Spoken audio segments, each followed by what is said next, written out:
From the title screen alone, Historia pulls no punches. The visage of a horrifying creature seemingly devouring a complicitly drenched woman leaves you bedazzled, wondering if you're about to be plunged into a Silent Hill-esque nightmare fuel-laden fustercluck. Sorry, I can't curse in the first minute of a video if I want to get my monetization. What greets you upon hitting start is a dysfunctional family, an aggressively alcoholic father, distant workaholic mother, worriedly struggling son, and desperately hopeful sister. One night, after an altercation with his father that leaves him quite jaded and upset, our main character Doug decides to blow off some steam at his best friend Max's house. With some friendly banter and a nice movie, steam is indeed blown off. Not wanting to tamper with his family's mood too much, Doug then decides to head back home, but not before going back inside Max's house to grab his forgotten phone.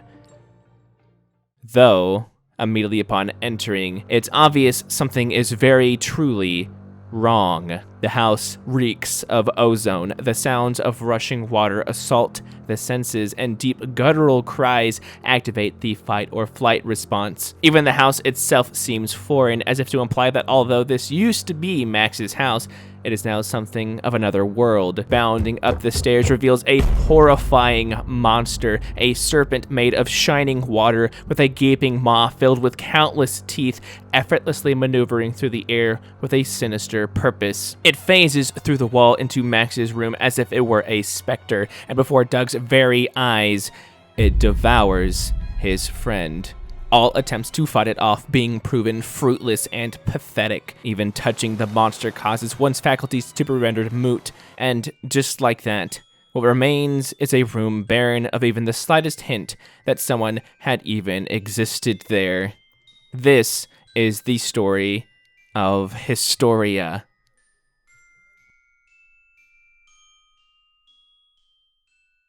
But let's rewind a bit. Hello everyone, it's me, Sassy, back at it again with another video. This one's a bit out of my normal area of expertise since I've only ever covered one other visual novel, and that one was quite short. But at the behest of my good friend MacDaddyMatty, I gave it a shot and was pleasantly surprised. Historia is a psychological horror visual novel being developed by Team Lucid A96, which includes a bunch of really talented people, including 4 Leaf Studios' own Corporal Crud of the world-renowned Katawa Shoujo. Believe me, my beauty, I will talk about you in great detail one of these days. But today is not that day. This video will go into detail and unfortunately spoiler territory for the story of Historia's first chapter. If you are a fan of psychological horror and enjoy games similar to that of Doki Doki Literature Club, I very much recommend this title. It is available for free on itch.io, and the download link to get there is in this video's description. The first chapter isn't too long, and I can sign off on this recommendation with flagrant fervor following fleeting feelings of fright and fascination. It's good. All that to say, it's good. Go play it and come back if you don't want anything spoiled. For the rest of you, let's dive into the insanity of the town of Penrith. That's in England, by the way. Oi, governor, it's Tuesday, innit? Sorry, I just had to get that out of my system. Go ahead. All right, I'm being told Penrith is actually in Australia. That's in England, isn't it? Yes, it is. They have the Queen on their money, just like Canada. England. Upon waking up the next day, Doug's recollections of the night prior are much different. So much so that he doesn't even realize that they are, remembering watching a movie in his room after he and his father fought. It is not until he finds himself in front of a strange house that the vestiges of a memory within a memory come flooding back.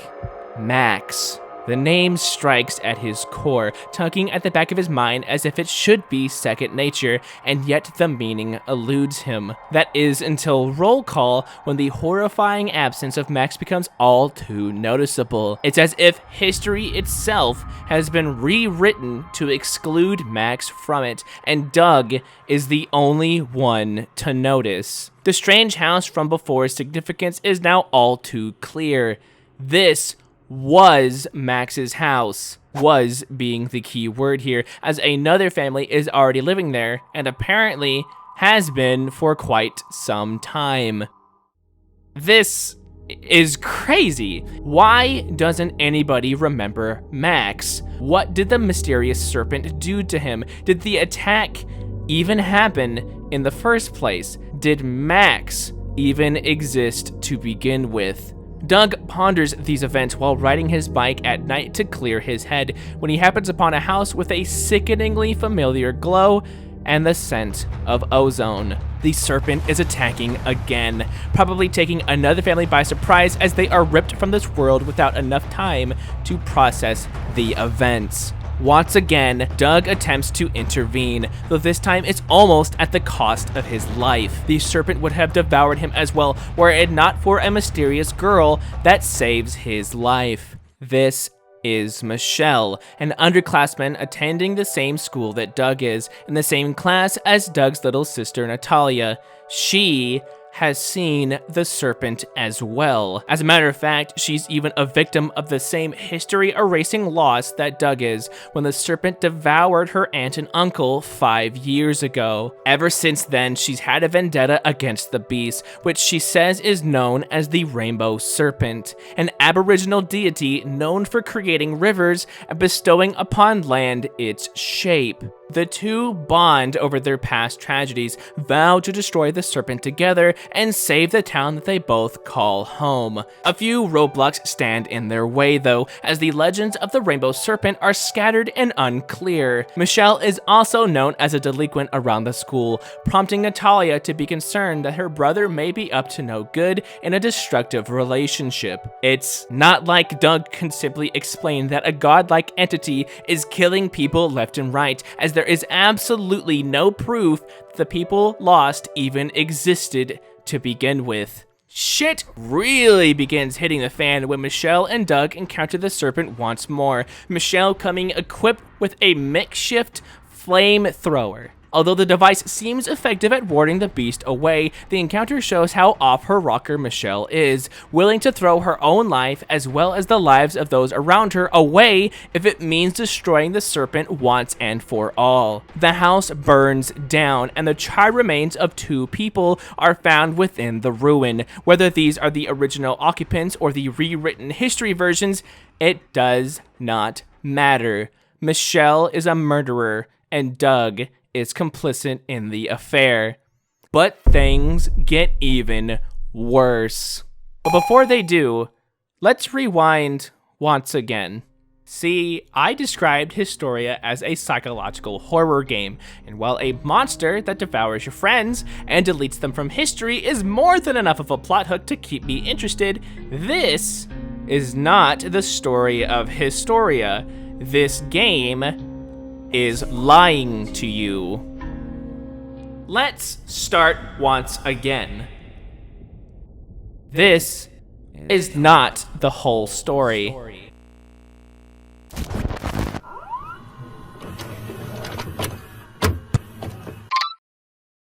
Doug's father enters the home in a drunken rage, yelling that Doug should be studying to better himself instead of selfishly messing around on his computer. Doug quickly opens a Wikipedia article as a facade, hoping that his father does not pry any further. "Do you think I was born yesterday?" he asks. "Don't make me check your history." "You're saying you don't trust me?" Doug retorts. "How could I? I've known you since you were born." This altercation sets up the events of the story, an interaction so subtly manipulative that on first glance it almost seems like filler. But these words are the foundation for understanding Historia's first chapter. See, visual novels usually have what's known as a history function, which allows the reader to reread parts of dialogue in case they forgot what was said, skimmed through it too quickly, or needed to remember a plot hook. It's upon reading the history that we view a different perspective on what happened. The call to Max never happened. Doug was only talking to himself, reminiscing about how difficult life currently is and struggling with his anger issues. The visit to Max's house to watch a movie never happened.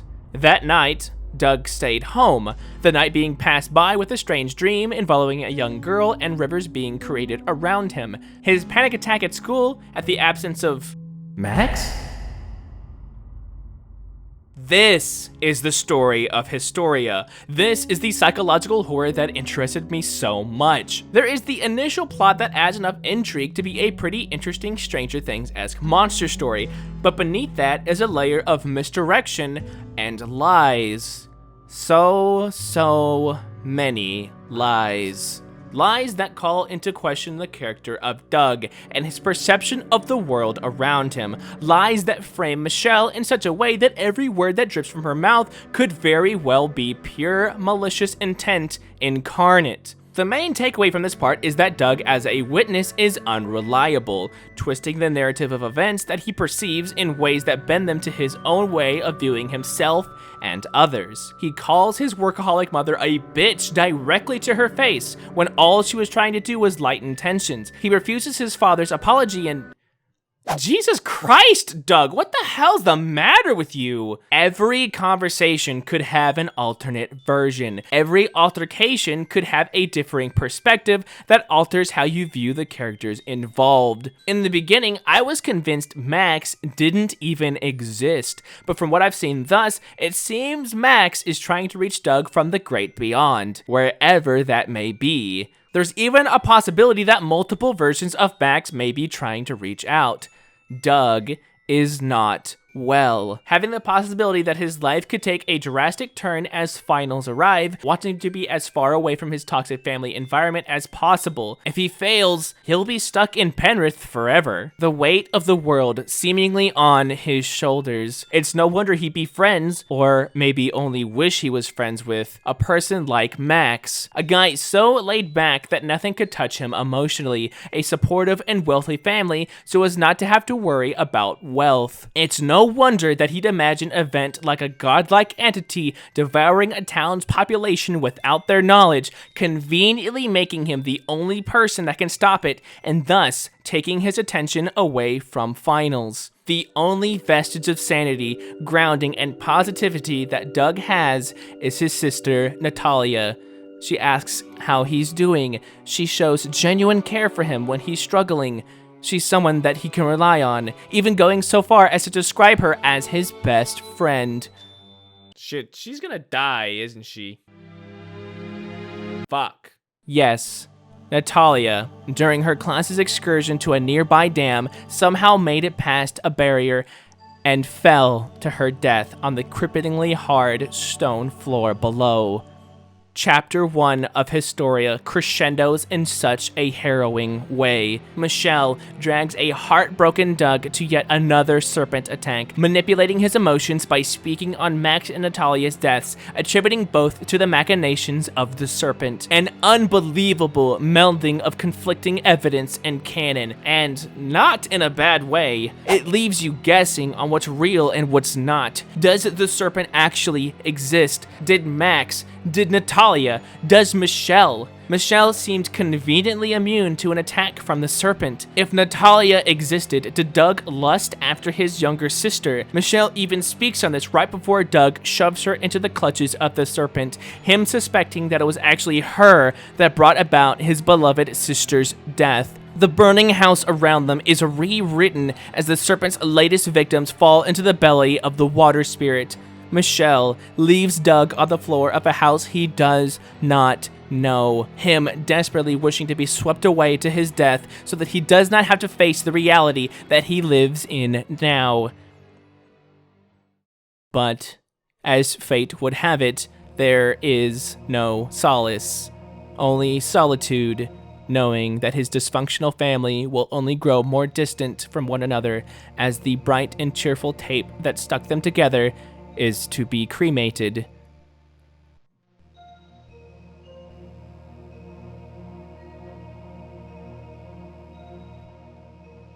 But even then, Michelle, in her madness, using a homemade explosive meant for the serpent, blows open the dam, the water held back being let free and wiping out the town of Penrith. An estimated 20,000 people swept away in an instant. Michelle, surviving the blast, mutters a breathless gasp of victory. I've done it. I've saved them all. I've saved them from that monster. Can we all breathe for a second? Yeah, that's it. In and out. In and out. I usually do not speak on story-based things until the entire story is complete, but since this is an ongoing project that has a ton of potential, I figure I'd give my thoughts on it. First off, the music is absolutely phenomenal. Whoever made these tracks should feel very proud of themselves. My favorite is the theme that plays when Natalia is showing her concern for Doug.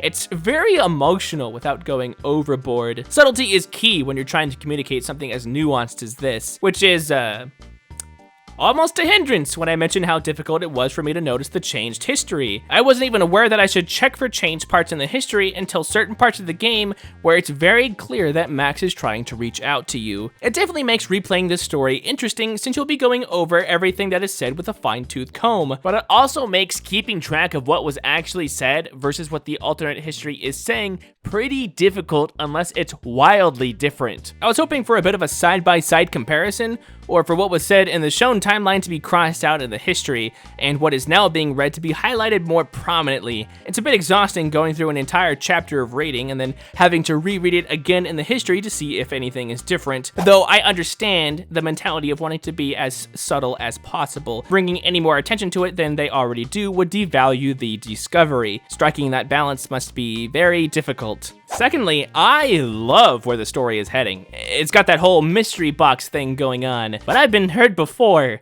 I've watched Lost, and I've played my fair share of games that use mystery as a story element, but don't deliver. There's a lot riding on chapters 2 and 3 to bring everything together. Before we go any further, I want to thank my patron ATK4May for the support he's been giving me. If you'd like to support me, get some sneak peeks of content before it goes live, or just feel like throwing your money to random people on the internet, then give my Patreon a look-see. I'd very much like to do this full time, but can't until I make enough money over there to be able to walk away from my current job. Also, if you haven't yet, I'd very much appreciate a like on the video, as it shows YouTube that people actually watch my stuff. If you want to see me talk about Chapter 2 in the future, or have something you'd like me to cover, or just want to comment Grockle Snarg McSwinnymigs, well, I can't stop you.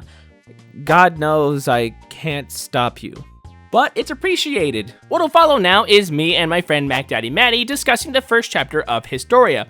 I very much hope that you enjoy. Alright, cool, I am ready to go. Alright, hello everyone. This is my good friend MacDaddyMatty that I mentioned earlier in the video. Say hi, Matt. You owe me money. Money.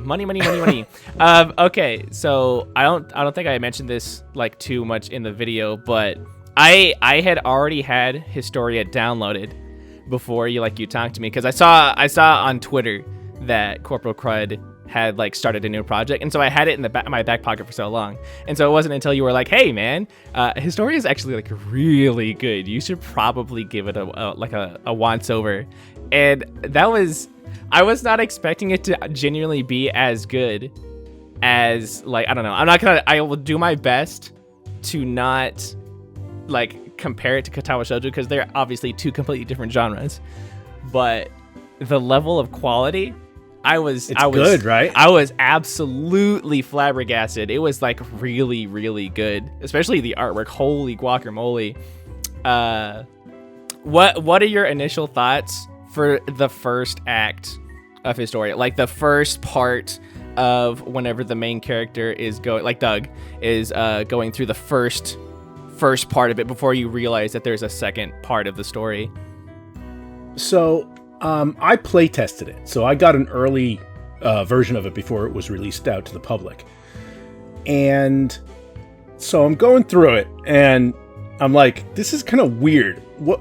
And I don't know, maybe it's the brain damage, I'm sure, but I always have to go back and reread history, because I'll read something and then I'll read the next line and I won't remember the line I just read that it refers to. So I did that. And I'm looking at the history, and I'm really questioning my own sanity, because I don't remember these lines that are in the history. Right. And I actually stopped playing, and then started playing from start. And I was like, I know I'm crazy, but I know I'm not crazy in this moment, because what I'm reading now is different than what I just read in the history. Right.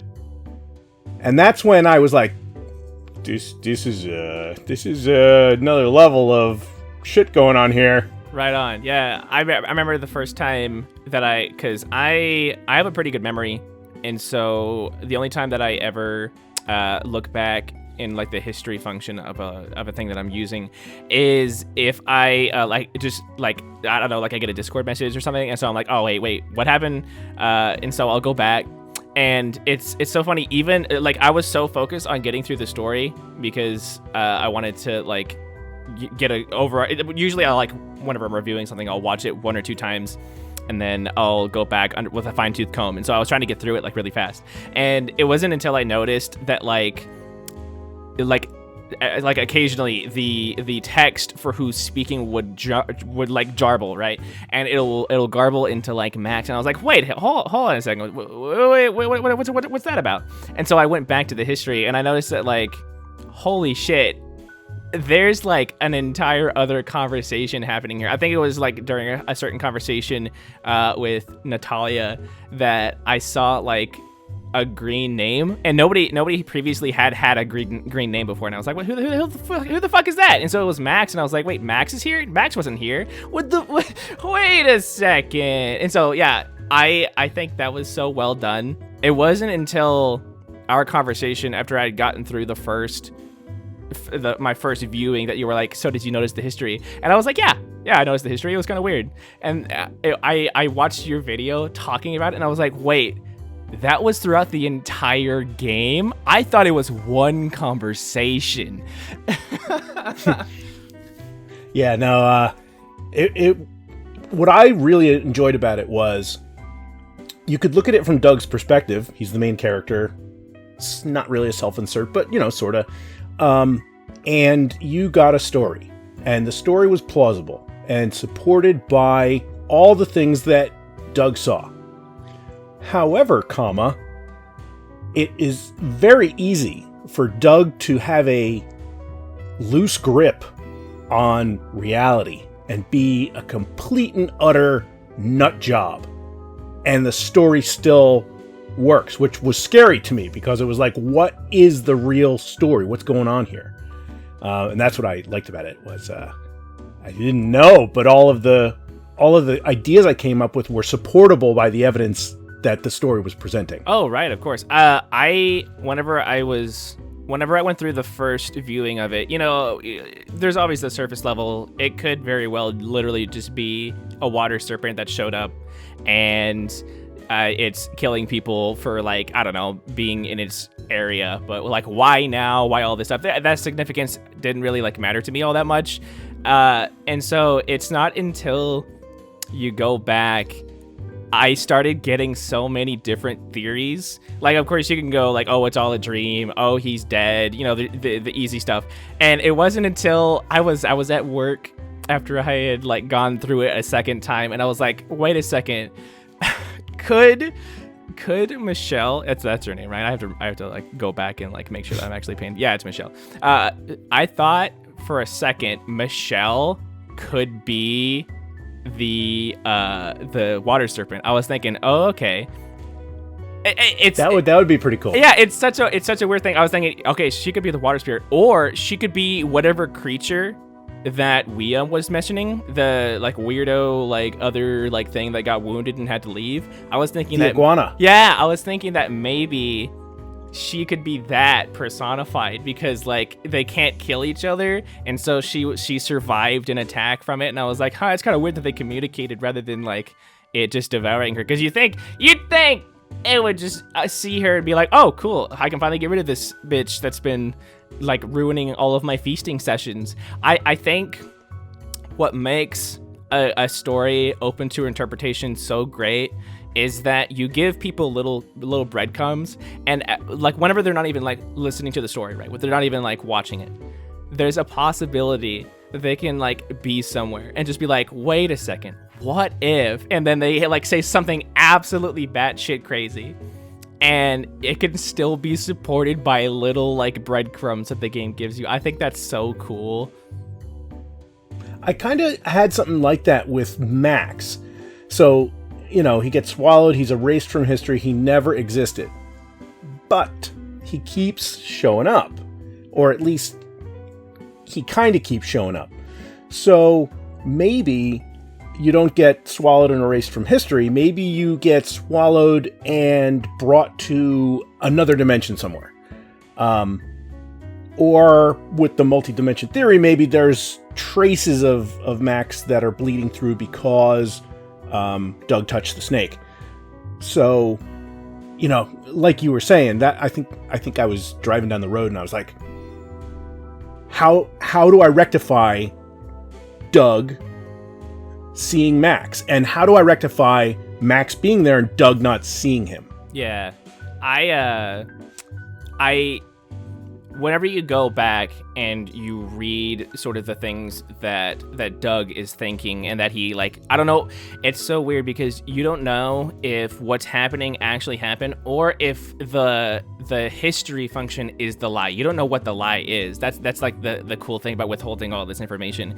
And one of the things that I think is so funny about a story like this is, you know, with your normal story, you always think the person that you're playing as, you know, is like the main character syndrome. They have to be the good guy, right? They have to be a good person. You know, maybe they're just struggling a little bit, but I mean, like, I'm not going to say that Doug's dad is like a good person because he's obviously an alcoholic and he takes out his frustrations on his family. They're obviously not in a good spot, but I think Doug is like genuinely like a terror to the people around him. I can only imagine being around somebody that like explosive subtly and having to like placate his emotions. It's got to be like being around Doug's dad times 2. It's really scary whenever you go back and like he like calls his mom a cunt. That's so like what? Or he calls his dad a cunt. He calls his mom a bitch, and it's like, what? Like, dude, come on. They let you back into their house. They're giving you a place to stay. They just care about your well-being.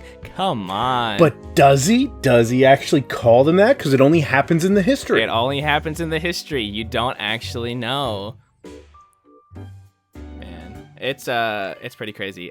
So one of the characters that I think doesn't get like a whole lot, like, it's obviously like an arc that involves him, but William, whenever Michelle like mentioned that she's just friends with a homeless guy that just listens to her ramblings, I was thinking,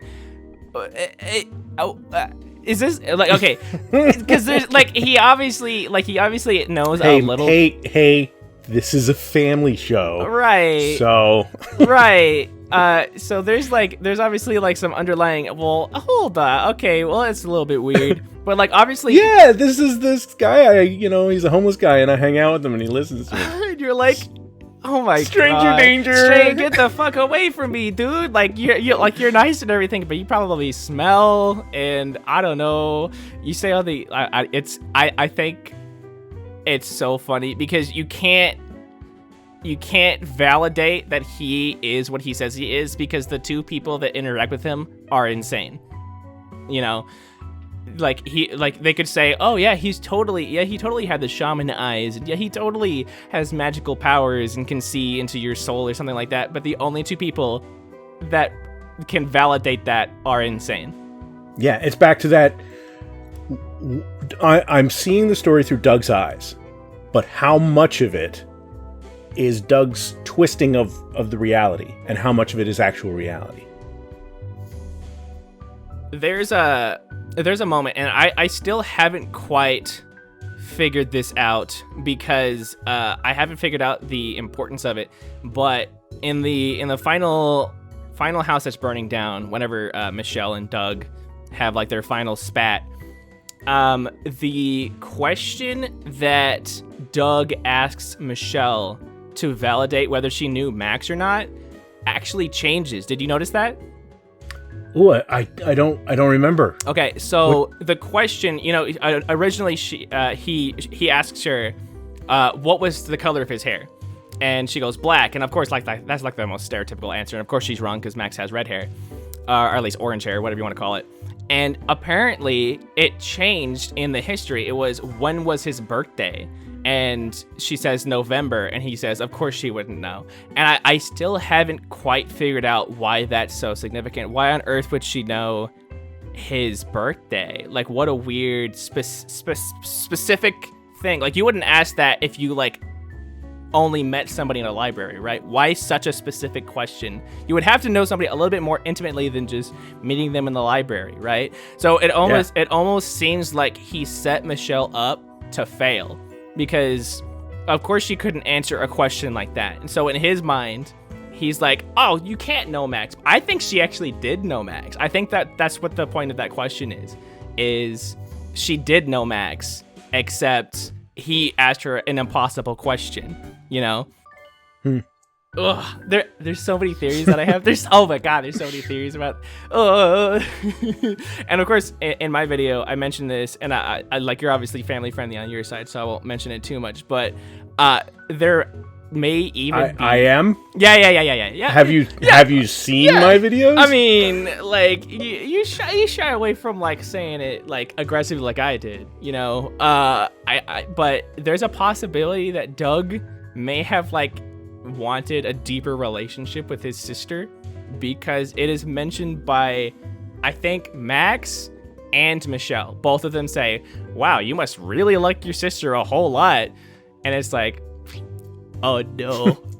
Oh no, Doug. That's not creepy at all. That's not creepy. And so I just think that's so crazy, because I mean, of course I mentioned this, that going through with a fine-tooth comb twice is a little bit exhausting, because looking for the history. Yeah, looking through the history, it's a little bit exhausting.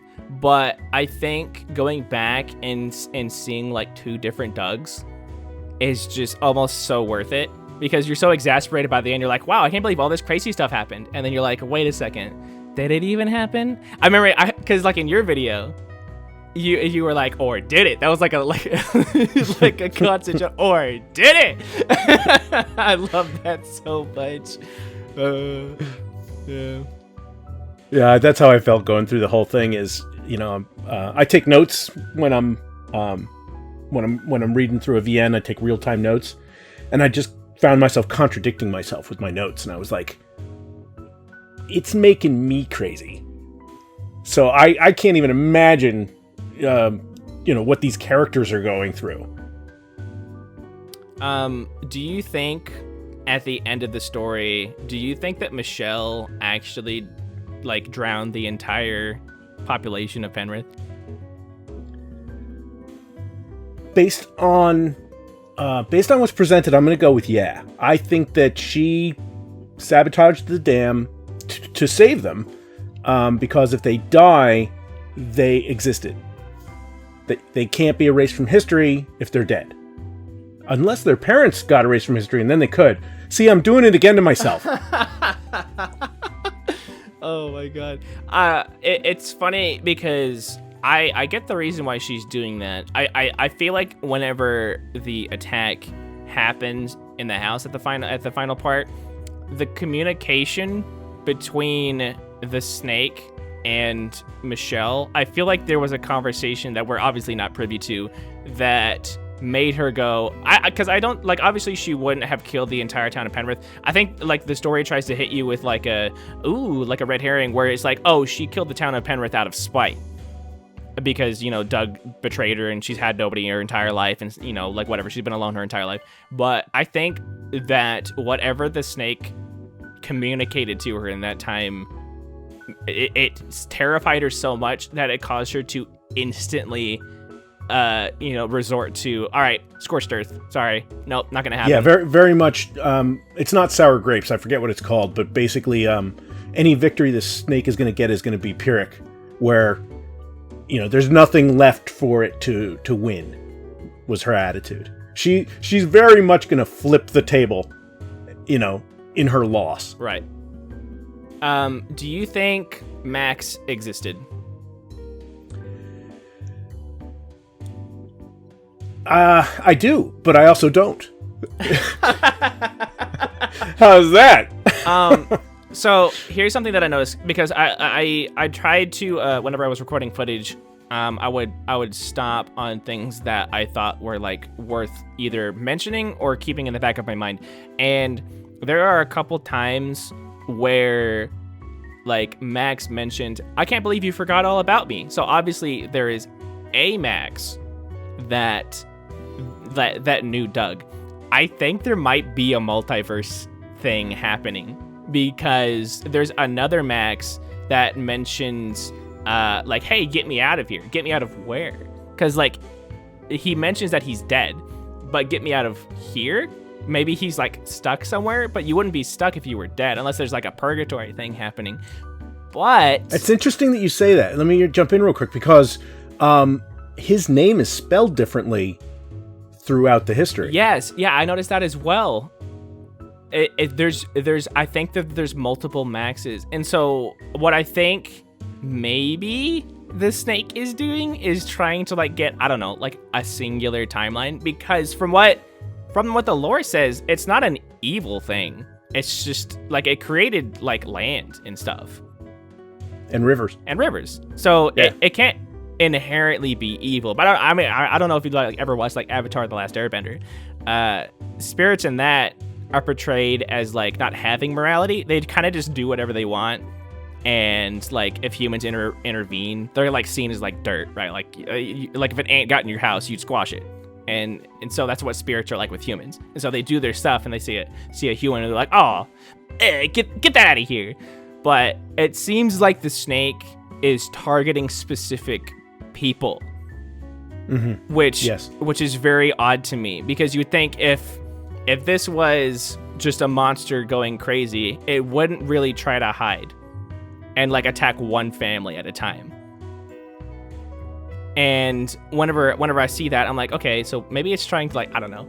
See, like, I don't want to get, like, into like an episode of game theory, but you know, there's so many possibilities of what's happening. And when I was mentioning Max, I was leading up to, in the conversation where Max is, like, taunting Doug to kill Michelle. If you look in the history, he's not there. He didn't say anything. And so there's a lot of, like, maybe Doug is, like, thinking about what he wants to think about. I don't know. It's mind-boggling. I love this story so much, man. Oh, it's really well done. See, I told you. I watched your interview with Team Lucid, and it's so funny because, like, a lot of them are like, you know, trying to figure out, like, one storyline and overlapping another storyline. I'm not really good at that, but I think they did, like, a really good job. It just adds enough of a mystery box, and I hate using that term because it's kind of overblown nowadays, but it adds enough of a mystery box to be substantial without making the entire thing feel like you're watching an episode of Cloverfield or whatever. Episode, lol. It's one of those things where everything's done really subtly. You could, you know, read through it in an afternoon, half paying attention, and still enjoy what you saw and wonder about those little glitches. Or you could spend a lot of time in it and really get into the weeds, and it's kind of like archaeology. Every time you dig down a little, you find something else that shouldn't be there. Yeah.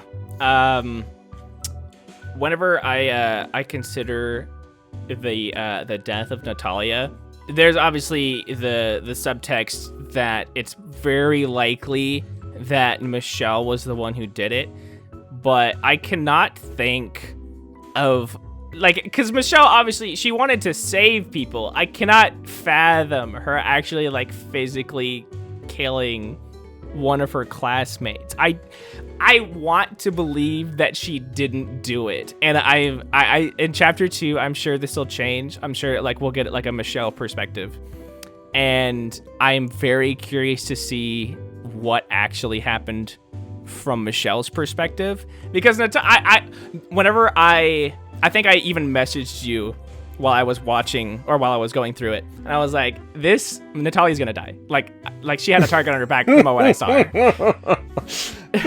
So it's like Michelle. Oh yeah. I'm a bit of a writer myself. Oh, this character's awesome. She's gonna die. She's gonna die, isn't she? Yeah, no, I saw that immediately. I was like, I better not get attached to her. But she's, oh my god.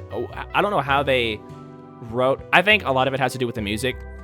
I mentioned this in the video, that the music is so good. And they somehow, I guess it's something with Rempe, and they made it to where like specific lines would allow the music to build. Like another track would come in to like build on the tension or like the emotion. And so like there's a track that plays whenever Natalia is showing her concern, and it goes from like this orchestra to just like a bell, right? Like it's just this like very nice bell track going on, and it's so subtle, but throughout the entire conversation, it's building and building and building, and obviously you get to an impasse where they're like, all right, I'm lying to you, and you can tell that I'm lying to you, but Natalia's like, I can't help you anymore.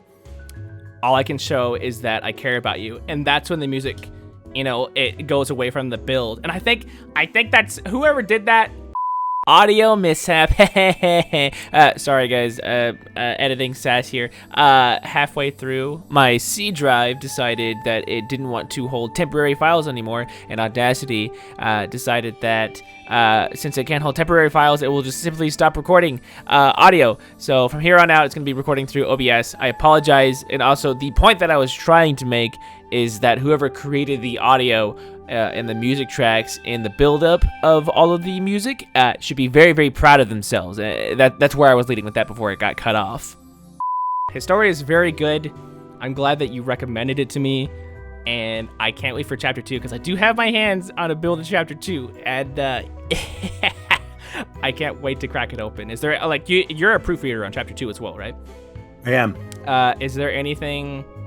I don't know. I've been waiting for you to finish this video so that you and I could actually proofread it at the same time. Not like gangbanging it, but like you'll read and I'll read, and then we'll get together and compare notes, and then you go off and read and I'll go off and read, type of thing. I very legitimately can't wait. So I think the moment that this video goes up, the day after is whenever we'll do that. So thank you for chatting with me, Matt. Hey, I'm going to say this one thing. I want you to not publish it, but if I was making this, I know there's 3 chapters, and if I was making it, I would end chapter 3 with Doug going over to Max's house after having a fight with his dad. Oh, like a loop. Oh my God. Like, and it could even be a little bit different than it is in Act 1. Okay, so like I cut a line because I didn't want to seem too picky. And the line from the video that I cut was, I hope that they add alternate endings. And I'm so glad I'm not the only one that thinks that, because like it's obviously up to interpretation. So you could add other endings that are still up to interpretation. Like, is this the ending that you wanted? Cool, be happy about it. Is this the ending you wanted? Cool, be happy about it. Yeah, I don't see Crud going, yeah, be happy about it, about anything ever.